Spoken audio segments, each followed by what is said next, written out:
Mi nombre es Diego, y hasta hace 3 meses vivía en Madrid en un apartamento pequeño, pero cómodo cerca de la universidad donde trabajo como profesor de historia medieval. Tengo 32 años y siempre he sido una persona bastante metódica, de rutinas fijas y horarios establecidos. Me levanto a las 7 de la mañana, desayuno café con tostadas, reviso mis clases del día y salgo hacia el campus alrededor de las 8:30.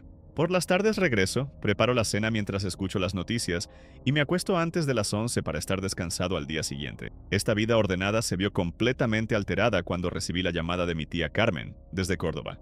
Mi abuelo Esteban había fallecido durante la madrugada de un domingo de febrero. Tenía 87 años y vivía solo en la misma casa donde había pasado toda su vida adulta, una construcción de principios del siglo XX ubicada en el barrio de San Lorenzo. La noticia no me sorprendió completamente, porque sabía que su salud había empeorado en los últimos meses, pero sí me impactó la realidad de que ya no estaría más. Mi abuelo y yo habíamos mantenido una relación cercana durante mi infancia y adolescencia. Cada verano pasaba varias semanas en su casa, explorando los patios internos, subiendo a la azotea para ver el atardecer sobre los tejados del barrio y escuchando sus historias sobre la guerra civil y los años difíciles que siguieron. Era un hombre silencioso pero cariñoso, que sabía reparar cualquier cosa con sus manos y que cocinaba un gazpacho excepcional. Durante mis años universitarios, las visitas se hicieron menos frecuentes y en los últimos 5 años apenas había ido a verlo 2 o 3 veces al año. El funeral fue un martes lluvioso de marzo. Asistieron algunos vecinos ancianos, mi tía Carmen con su familia y yo. La casa quedó oficialmente en mi nombre porque mi abuelo había dejado todo muy claro en su testamento. Carmen me explicó que él había insistido específicamente en que la propiedad fuera para mí, probablemente porque sabía que yo era el único de la familia que había mostrado genuino interés por la historia de la casa y por los objetos antiguos que había acumulado durante décadas. Después del entierro caminé solo por las habitaciones vacías. Todo estaba exactamente como lo recordaba, pero ahora había una sensación extraña de abandono en el aire. Los muebles de madera oscura, las fotografías en blanco y negro colgadas en las paredes, el olor a humedad y a jabón de lavar que siempre había caracterizado la casa. Me detuve especialmente en su dormitorio, donde la cama aún conservaba las sábanas que él había usado hasta sus últimos días. La habitación daba al patio interno y tenía 2 ventanas altas con rejas de hierro forjado que filtraban la luz de manera particular durante las tardes. Durante los días siguientes me quedé en Córdoba para organizar los papeles y decidir qué hacer con las pertenencias. Mi tía Carmen sugirió que vendiera la casa lo antes posible, porque mantener una propiedad tan grande requería tiempo y dinero que yo probablemente no tenía. Sin embargo, algo me impedía tomar esa decisión. Quizás era el apego emocional, o tal vez la sensación de que abandonar la casa sería como perder definitivamente la conexión con mi abuelo y con esa parte de mi historia familiar. Una semana después de regresar a Madrid, recibí una notificación de la universidad informando que mi contrato no sería renovado para el siguiente curso académico. Los recortes presupuestarios habían afectado al departamento de historia, y varios profesores asociados como yo nos quedábamos sin trabajo. La noticia llegó en el peor momento posible, cuando aún estaba procesando la muerte de mi abuelo y tratando de decidir qué hacer con la herencia. Esa noche no pude dormir. Me quedé despierto hasta las 4 de la madrugada, dándole vueltas a mi situación económica y laboral. Al día siguiente llamé a mi tía Carmen para comentarle lo que había pasado, y ella, de manera muy práctica, me sugirió que considerara mudarme temporalmente a Córdoba.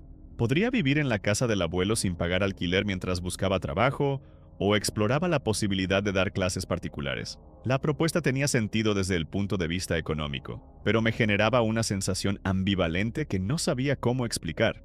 Pasé 2 semanas más en Madrid terminando mis compromisos académicos y preparando la mudanza. Durante esos días comencé a experimentar dificultades para conciliar el sueño. Me despertaba varias veces durante la noche sin razón aparente, con la sensación de que algo había interrumpido mi descanso. Al principio pensé que era estrés por todos los cambios que estaban ocurriendo en mi vida, pero gradualmente la sensación se intensificó. A mediados de abril regresé a Córdoba con mis pertenencias más importantes empacadas en el coche. La casa me recibió con el mismo silencio de siempre, pero ahora ese silencio me pertenecía completamente. Los primeros días fueron extraños. Tuve que acostumbrarme a los sonidos nocturnos del barrio, al eco de mis pasos en las habitaciones vacías y a la sensación de estar completamente solo en un espacio tan grande. Decidí instalarme en el dormitorio que había sido de mi abuelo porque era el más amplio y tenía mejor ventilación. Moví la cama antigua hacia la pared opuesta y coloqué mis libros en los estantes que él había construido décadas atrás. Durante el día la habitación recibía luz natural suficiente, pero por las noches se volvía muy oscura porque las farolas del barrio no llegaban a iluminar completamente el patio interno. Las primeras noches dormí profundamente, agotado por el esfuerzo físico de la mudanza y por la tensión emocional acumulada. Sin embargo, hacia la tercera semana comencé a notar cambios en la calidad de mi sueño. Me despertaba alrededor de las 3 o 4 de la madrugada con una sensación inexplicable de alerta, como si algún ruido o movimiento hubiera interrumpido mi descanso. Al principio pensé que podrían ser los gatos del barrio caminando por los tejados, o algún vecino que regresaba tarde a casa. Una noche me desperté con la clara impresión de haber escuchado pasos en el piso superior, pero la casa solo tenía una planta, y encima de mi dormitorio estaba directamente la azotea.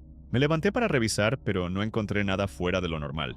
Las puertas estaban cerradas, las ventanas también, y no había signos de que alguien hubiera entrado. Regresé a la cama tratando de convencerme de que había sido mi imaginación, pero me costó volver a dormirme. Los episodios de vigilia nocturna se hicieron más frecuentes. Algunas noches me quedaba despierto durante horas, mirando hacia el techo y escuchando atentamente cualquier sonido que pudiera explicar por qué me había despertado. Empecé a notar detalles de la habitación que antes no había percibido. Las sombras que proyectaban los muebles cuando la luna se filtraba por las ventanas creaban formas extrañas en las paredes. El techo, que durante el día parecía normal, por las noches adquiría una textura diferente, como si las grietas pequeñas del yeso se hubieran vuelto más pronunciadas. También comencé a experimentar una sensación física particular durante esos momentos de vigilia. Era como si el aire de la habitación se hubiera vuelto más denso, más difícil de respirar. Sentía una presión ligera en el pecho que me obligaba a respirar de manera más consciente y deliberada. Al principio pensé que podría ser algún problema de ventilación o humedad, pero durante el día la habitación se sentía completamente normal. Una madrugada de principios de mayo me desperté con la sensación más intensa hasta ese momento. No había sido un ruido lo que me había despertado, sino algo más sutil pero igualmente perturbador. Tenía la impresión clara de que no estaba solo en la habitación, de que había alguien o algo observándome desde algún lugar que no podía identificar. Me incorporé lentamente en la cama y miré hacia todos los rincones, pero la oscuridad era demasiado densa para distinguir cualquier detalle. Esa sensación de ser observado persistió durante varios minutos. Mi corazón comenzó a latir más rápido y sentí que la presión en el pecho se intensificaba. Quise levantarme para encender la luz, pero algo me impedía moverme con normalidad. No era exactamente parálisis, pero sí una especie de rigidez muscular que hacía que cada movimiento requiriera un esfuerzo consciente y considerable. Finalmente logré llegar hasta el interruptor, y cuando la luz se encendió, la habitación recuperó su aspecto familiar. Los muebles estaban en su lugar, las ventanas cerradas, todo exactamente como debía estar. Pero la sensación de haber compartido el espacio con algo o alguien más tardó mucho tiempo en desaparecer completamente. Durante los días siguientes traté de racionalizar lo que había experimentado. Pensé que podría ser una reacción natural al estrés de todos los cambios recientes en mi vida. La muerte del abuelo, la pérdida del trabajo, la mudanza a una casa nueva en una ciudad donde no tenía rutinas establecidas. Todo eso podría estar afectando mi calidad de sueño y generando episodios de ansiedad nocturna. Sin embargo, las sensaciones no disminuyeron. Al contrario, parecían intensificarse gradualmente. Cada noche me acostaba con cierta aprensión, preguntándome si volvería a despertar con esa sensación perturbadora. Comencé a dejar una lámpara pequeña encendida durante toda la noche, pero incluso esa luz tenue no conseguía eliminar completamente la sensación de inquietud que había comenzado a dominar mis horas de descanso. Fue durante la cuarta semana de mayo cuando ocurrió el primer episodio realmente alarmante. Me había quedado dormido alrededor de la medianoche después de leer durante varias horas, tratando de cansar mi mente lo suficiente para poder descansar profundamente. Pero alrededor de las 3 de la madrugada, me desperté con una sensación completamente diferente a las anteriores. Esta vez no podía moverme en absoluto. Mi cuerpo estaba completamente rígido, como si hubiera perdido toda conexión entre mi mente y mis músculos. Podía ver la habitación con claridad, podía escuchar los sonidos nocturnos del exterior, pero no podía mover ni siquiera los dedos de las manos. Mi respiración se había vuelto superficial y forzada, y sentía una presión intensa en todo el pecho que me dificultaba enormemente el proceso de llenar y vaciar los pulmones. Pero lo más perturbador no era la parálisis física, sino lo que estaba viendo. Desde mi posición inmóvil en la cama, con la mirada fija hacia el techo, pude distinguir claramente unas formas que se movían lentamente en la superficie superior de la habitación. Al principio pensé que podrían ser sombras proyectadas por alguna fuente de luz exterior, pero gradualmente me di cuenta de que las formas tenían una consistencia y un movimiento propios que no correspondían a ninguna explicación lógica. Eran manos pálidas y extremadamente delgadas que descendían lentamente desde el techo hacia mi cama. Las manos se movían con una lentitud deliberada que parecía calculada para maximizar mi terror. No eran transparentes como esperaría de una alucinación, sino que tenían una consistencia física inquietante, con dedos largos y articulaciones prominentes que se flexionaban mientras descendían. Los brazos que las conectaban al techo parecían extenderse desde una oscuridad más profunda que el resto de la habitación, como si emergieran de un espacio que no debería existir. Durante lo que me parecieron horas, pero probablemente fueron solo minutos, observé hipnotizado cómo esas extremidades se acercaban gradualmente hacia mi cama. Mis intentos desesperados por mover cualquier parte de mi cuerpo resultaron completamente inútiles. La parálisis era total y absoluta. Solo podía mover los ojos, respirar con dificultad y experimentar un pánico que crecía exponencialmente con cada segundo que pasaba. Cuando las manos estuvieron a punto de tocarme, la parálisis se rompió súbitamente. Me incorporé de golpe, jadeando y empapado en sudor frío. La habitación había recuperado su aspecto normal. El techo mostraba las mismas grietas de siempre, sin rastro de las extremidades que había visto con tanta claridad momentos antes. Pero la sensación de terror persistió durante el resto de la noche. No pude volver a dormirme hasta que la luz del amanecer comenzó a filtrarse por las ventanas. Al día siguiente traté de racionalizar lo ocurrido. Había oído hablar de la parálisis del sueño, un fenómeno neurológico donde el cerebro se despierta antes que el sistema muscular, causando una sensación temporal de inmovilidad acompañada frecuentemente de alucinaciones. Pensé que el estrés de los últimos meses podría haber desencadenado este tipo de episodios. Sin embargo, la viveza de las imágenes y la intensidad de las sensaciones físicas habían sido tan reales que me costaba aceptar una explicación puramente científica. Los episodios comenzaron a repetirse con una frecuencia alarmante. Al principio ocurrían 1 o 2 veces por semana, siempre durante las primeras horas de la madrugada. Gradualmente se hicieron más regulares hasta convertirse en una experiencia casi nocturna. Cada vez que me acostaba sabía que existía una alta probabilidad de despertar paralizado,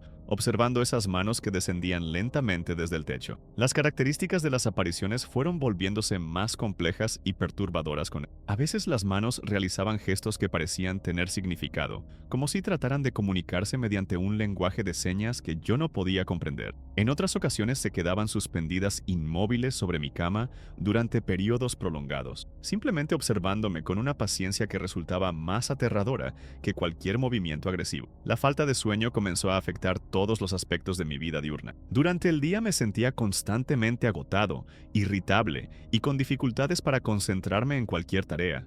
Había comenzado a dar clases particulares de historia para generar algunos ingresos, pero mi rendimiento era irregular y varios estudiantes dejaron de contratarme porque notaban mi falta de energía y atención. Mi aspecto físico también se deterioró notablemente. Perdí peso porque el apetito había disminuido considerablemente. Desarrollé ojeras profundas que ningún maquillaje podía disimular, y mi piel adquirió una palidez enfermiza que me hacía ver mayor de lo que realmente era. Los pocos amigos que mantenía en Madrid comenzaron a expresar preocupación cuando hablábamos por teléfono, comentando que mi voz sonaba diferente, más tensa y distante. Decidí consultar con un médico local en Córdoba.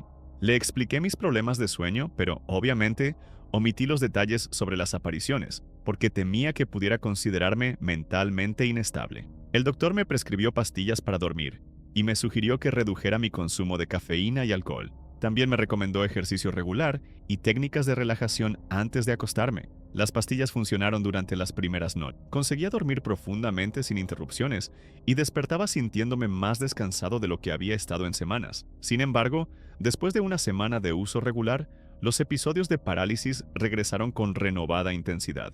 Peor aún, ahora tenía la sensación de que las entidades habían aprovechado mi sueño más profundo para establecer una presencia más sólida en mi espacio vital. Durante el día comencé a percibir signos de su influencia en la casa. Encontraba objetos en posiciones ligeramente diferentes a cómo los había dejado. Libros que recordaba haber colocado en horizontal aparecían verticales por la mañana. Puertas que había cerrado antes de acostarme amanecían entreabiertas. Al principio pensé que podría estar experimentando lapsus de memoria debido al cansancio, pero gradualmente me di cuenta de que los cambios seguían patrones específicos que sugerían una intencionalidad deliberada. Las sensaciones físicas también se intensificaron. Durante los episodios de parálisis comencé a experimentar una presión tangible sobre mi cuerpo, como si algo pesado se hubiera posado sobre mi pecho y mis extremidades. La dificultad para respirar se volvió más pronunciada, y en varias ocasiones tuve la genuina preocupación de que podría asfixiarme antes de que la parálisis se rompiera. Pero lo más perturbador fue el desarrollo de una conexión emocional con las presentes. Gradualmente comencé a percibir estados de ánimo y intenciones en sus movimientos. Algunas noches las manos parecían curiosas, explorando el espacio alrededor de mi cama con gestos delicados y casi cariñosos. Otras veces detectaba una hostilidad clara en su comportamiento, con movimientos bruscos y amenazantes que me generaban un terror más intenso que cualquier pesadilla. Mi aislamiento social se profundizó considerablemente durante este periodo. Evitaba invitar a cualquier persona a la casa porque no sabía cómo explicar mi aspecto físico deteriorado o mi comportamiento cada vez más errático. Las pocas veces que salía a socializar con vecinos o conocidos, me resultaba imposible mantener conversaciones normales porque mi mente estaba constantemente preocupada por lo que podría ocurrir durante la siguiente noche. Mi tía Carmen visitó la casa durante el mes de agosto y su reacción confirmó mis peores temores sobre mi estado. Me encontró visiblemente demacrado, nervioso y obsesionado con detalles inexplicables de la casa. Le preocupó especialmente mi insistencia en revisar constantemente las cerraduras de las puertas y mi negativa a permanecer en habitaciones completamente oscuras. Me sugirió que considerara regresar a Madrid o buscar ayuda psicológica, pero yo no sabía cómo explicar que el problema no era mental, sino algo mucho más complejo y aterrador.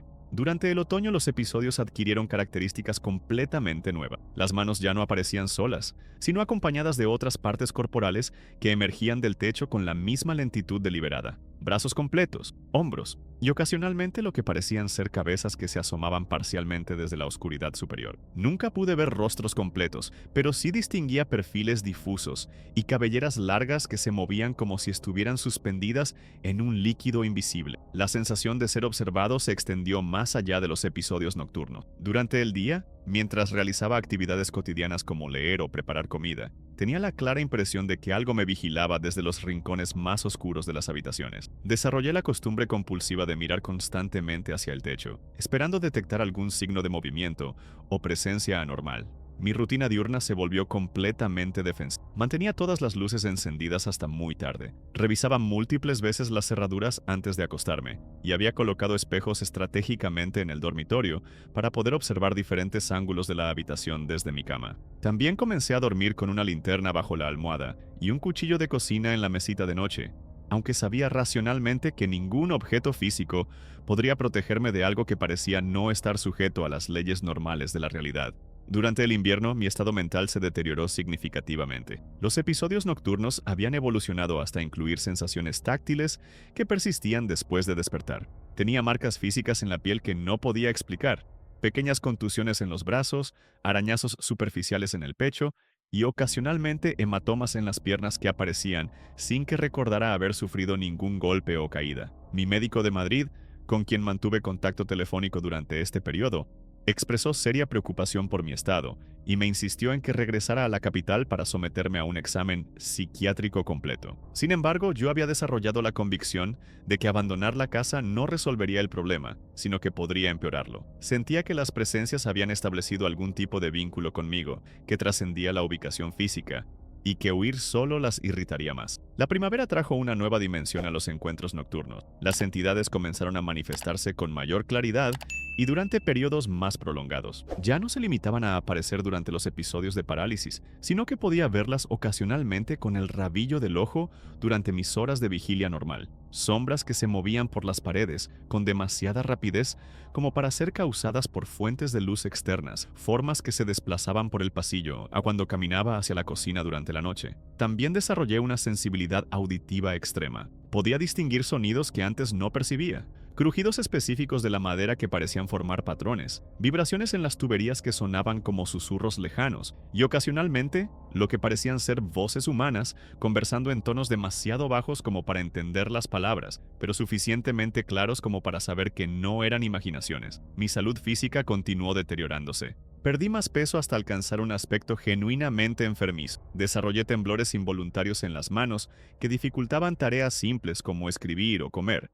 Y mi sistema inmunológico se debilitó hasta el punto de que contraía resfriados y infecciones menores con frecuencia preocupante. Los pocos estudiantes que aún mantenía comenzaron a cancelar clases porque mi apariencia los inquietaba. Durante este periodo también experimenté lo que solo puedo describir como una expansión de mi percepción sensorial. Comencé a detectar cambios sutiles en la temperatura de diferentes áreas de la casa que no correspondían a ninguna fuente lógica de calor o frío. Podía sentir corrientes de aire en habitaciones completamente cerradas y ocasionalmente percibía olores extraños que aparecían y desaparecían sin explicación. Fragancias florales en pleno invierno, olor a tierra húmeda en habitaciones del segundo piso, y a veces un aroma metálico que me recordaba vagamente al olor de la sangre. La conexión emocional con las presencias se intensificó hasta convertirse en algo parecido a una comunicación rudimentaria. Podía percibir sus estados de ánimo con creciente claridad y comencé a notar que mis propias emociones parecían influir en su comportamiento. Las noches cuando me acostaba sintiéndome particularmente angustiado o desesperado, las manifestaciones eran más agresivas y amenazantes. Por el contrario, cuando lograba mantener un estado mental más calmado, las presencias mostraban una curiosidad casi gentil que resultaba igualmente perturbadora, pero menos aterrorizante. Fue durante una noche de abril, exactamente un año después de mi mudanza a la casa, cuando ocurrió el incidente que cambiaría definitivamente mi relación con las entidades. Me había acostado alrededor de medianoche después de pasar varias horas leyendo sobre fenómenos paranormales, tratando de encontrar alguna explicación o método para lidiar con mi situación. El sueño llegó con relativa facilidad, probablemente debido al agotamiento acumulado de semanas de descanso deficiente. Pero alrededor de las 3 de la madrugada me desperté en un estado de parálisis más intenso que cualquier experiencia anterior. Esta vez no solo podía ver las manos descendiendo del techo, sino que percibía claramente la presencia de múltiples figuras completamente formadas que rodeaban mi cama. No eran transparentes ni difusas como las apariciones anteriores, sino que tenían una solidez y definición que las hacía indistinguibles de personas reales. Podía contar al menos 5 figuras diferentes, todas de estatura y complexión variables, vestidas con ropas que parecían corresponder a épocas pasadas. Una mujer mayor con un vestido largo y oscuro, un hombre joven con camisa blanca y pantalones de tela gruesa, y otras formas cuyas características no podía distinguir completamente debido a la posición de mi cabeza en la almohada. Lo más perturbador no era su presencia física, sino la sensación clara de que me estaban evaluando, como si hubieran llegado a algún tipo de decisión sobre mí después de meses de observación. Sus rostros, que ahora podía ver con una claridad aterradora, mostraban expresiones de curiosidad mezclada con algo que podría describir como expectativa. Era como si hubieran estado esperando que llegara este momento específico, como si todo lo anterior hubiera sido simplemente una preparación para lo que estaba por ocurrir. La figura de la mujer mayor se inclinó lentamente hacia mi rostro, y por primera vez en todos estos meses pude escuchar una voz clara que no provenía del exterior, sino que resonaba directamente dentro de mi cabeza. No hablaba con palabras, sino con imágenes y sensaciones que se formaban en mi mente como si fueran recuerdos propios. Me mostraba escenas de la casa en épocas anteriores, habitaciones llenas de personas que habían vivido y muerto entre estas paredes durante más de un siglo. Vi a mi abuelo de joven, trabajando en el patio durante las tardes de verano, pero también a otras familias que habían ocupado la casa antes que él. Una pareja con 3 hijos pequeños durante los años 40, un anciano solitario que había vivido aquí durante la década de los 20, y más atrás en el tiempo, familias enteras que habían nacido, crecido y fallecido, sin abandonar nunca esta propiedad. Todas estas personas seguían de alguna manera presentes, atrapadas en los espacios donde habían experimentado sus momentos más intensos de alegría y sufrimiento. La parálisis comenzó a ceder gradualmente, pero no de la manera súbita como había ocurrido en episodios anteriores. Esta vez mi capacidad de movimiento regresó lentamente, como si las entidades estuvieran permitiendo deliberadamente que recuperara el control de mi cuerpo. Pude incorporarme en la cama y mirar directamente a las figuras que me rodeaban. No desaparecieron ni se desvanecieron como esperaba, sino que permanecieron inmóviles, observándome con una paciencia que parecía eterna. El hombre joven extendió su mano hacia mí, y aunque todos mis instintos me gritaban que no lo hiciera, algo me impulsó a extender la mía hacia la suya. El contacto fue real y tangible. Su piel se sentía fría pero sólida, con la textura áspera de alguien que había trabajado con las manos durante toda su vida. En el momento del contacto físico, mi mente se inundó con una comprensión súbita y terrible de lo que realmente estaba ocurriendo. No eran fantasmas en el sentido tradicional, sino ecos de vidas que habían dejado impresiones tan profundas en este espacio que habían conseguido mantener una forma de existencia residual. La casa funcionaba como una especie de archivo emocional, donde las experiencias más intensas de sus habitantes se habían grabado permanentemente en su estructura física.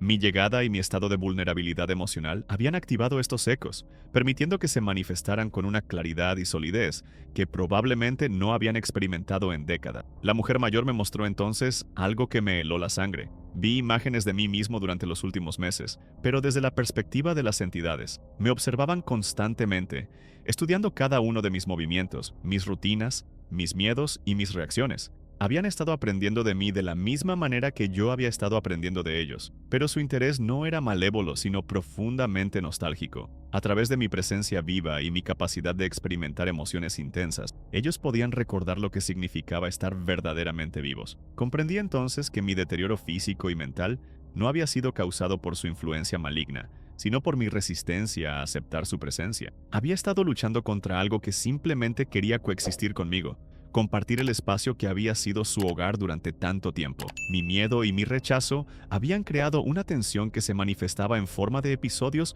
cada vez más intensos y aterradores. Una de las figuras más jóvenes, que parecía ser un adolescente, se acercó y me tocó la frente con una delicadeza sorprendente. A través de ese contacto pude sentir su propia historia. Había muerto en esta casa durante la epidemia de gripe de 1918, cuando tenía apenas 17 años. Había pasado más de un siglo atrapado aquí, observando cómo otras familias venían y se iban, sintiendo una soledad tan profunda que trascendía cualquier concepto humano del sufrimiento. Todos ellos compartían esa misma condición. Habían muerto en momentos de intensa conexión emocional con la casa y sus habitantes, dejando partes de sí mismos permanentemente impresas en este lugar.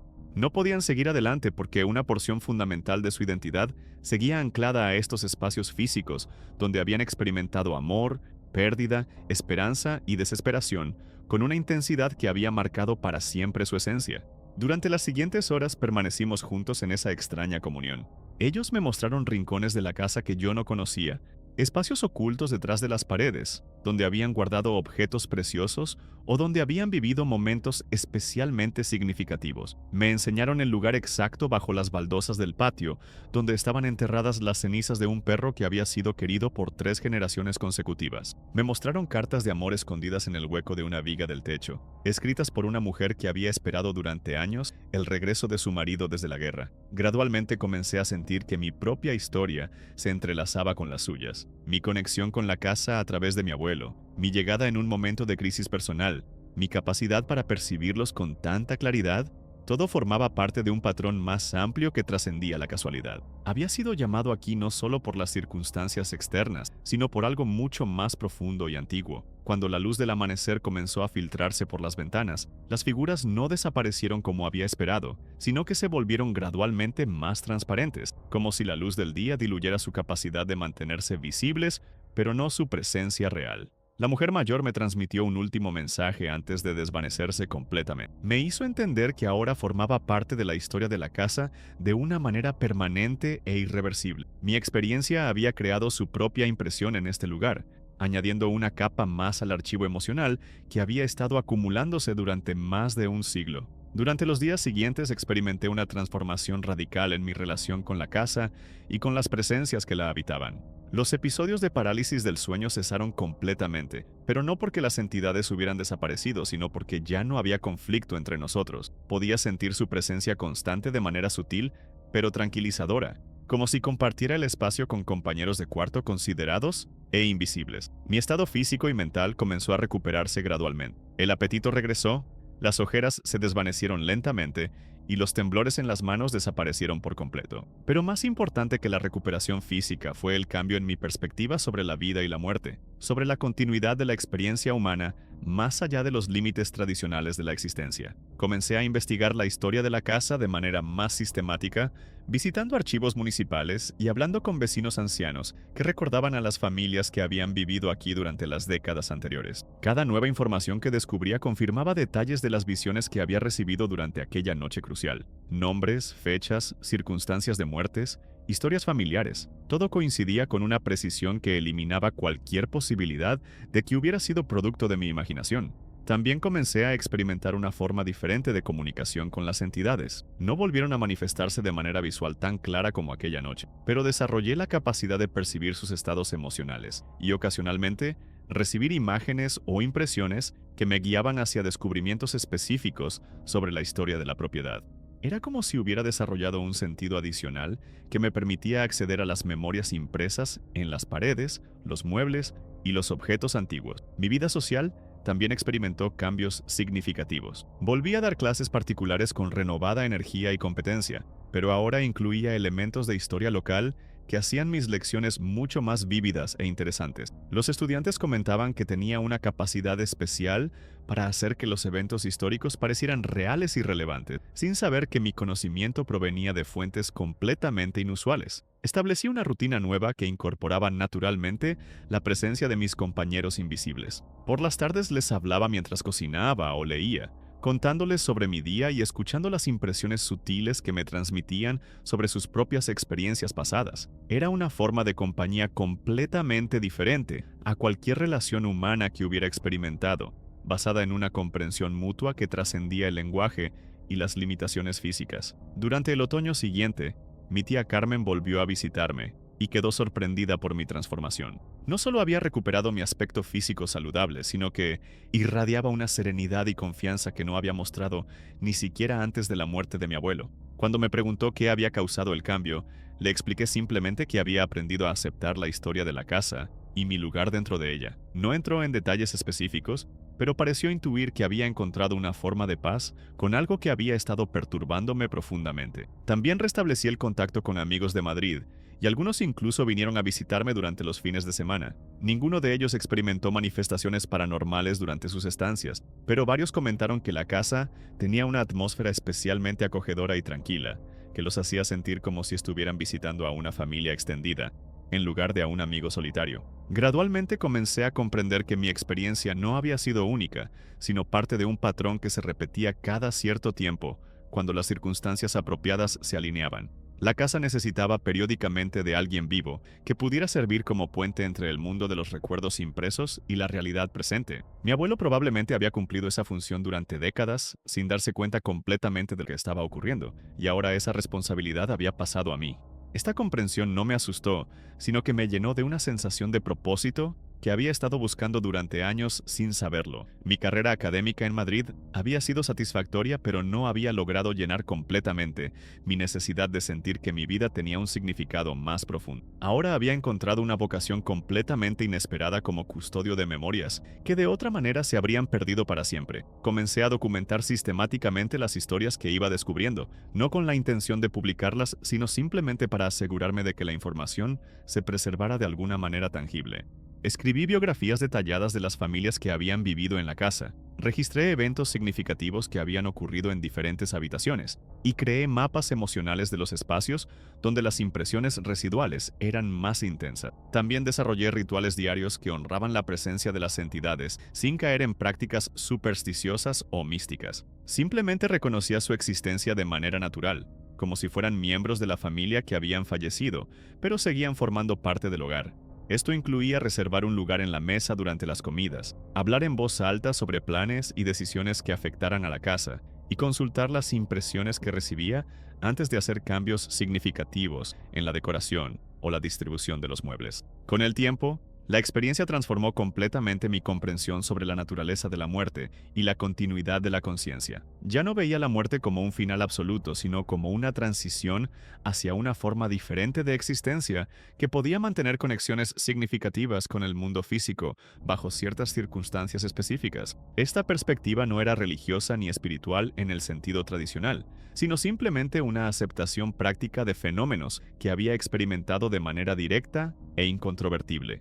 Ahora, después de casi 2 años viviendo en esta singular compañía, puedo decir que mi vida ha alcanzado un equilibrio que nunca había imaginado posible. La soledad que había temido al mudarme a Córdoba se transformó en una forma de comunidad que trasciende las limitaciones usuales del tiempo y el espacio. Comparto mi hogar con historias vivientes que me han enseñado que el amor, el sufrimiento y la esperanza humanos pueden crear impresiones tan profundas en la realidad que logran sobrevivir a la desaparición física de quienes los experimentaron. Esta coexistencia ha cambiado también mi perspectiva sobre mi propio futuro. Sé ahora que cuando llegue mi momento de morir, si esto ocurre en esta casa y en circunstancias emocionales intensas, existe la posibilidad de que una parte de mi conciencia permanezca aquí para formar parte de esta extraordinaria comunidad de memorias preservadas. La idea no me aterroriza, sino que me proporciona una forma inesperada de consuelo ante la inevitable finitud de la existencia humana. Sigo dando clases, mantengo relaciones sociales normales y planifico aspectos prácticos del futuro como cualquier persona de mi edad. Pero ahora, todo esto ocurre con el trasfondo de una comprensión más amplia sobre la naturaleza de la realidad, que hace que cada día tenga una profundidad y un significado que antes me habían resultado esquivos. He aprendido que hay formas de compañía y pertenencia que van mucho más allá de lo que tradicionalmente consideramos posible, y que el hogar puede ser algo mucho más permanente y trascendente de lo que había imaginado.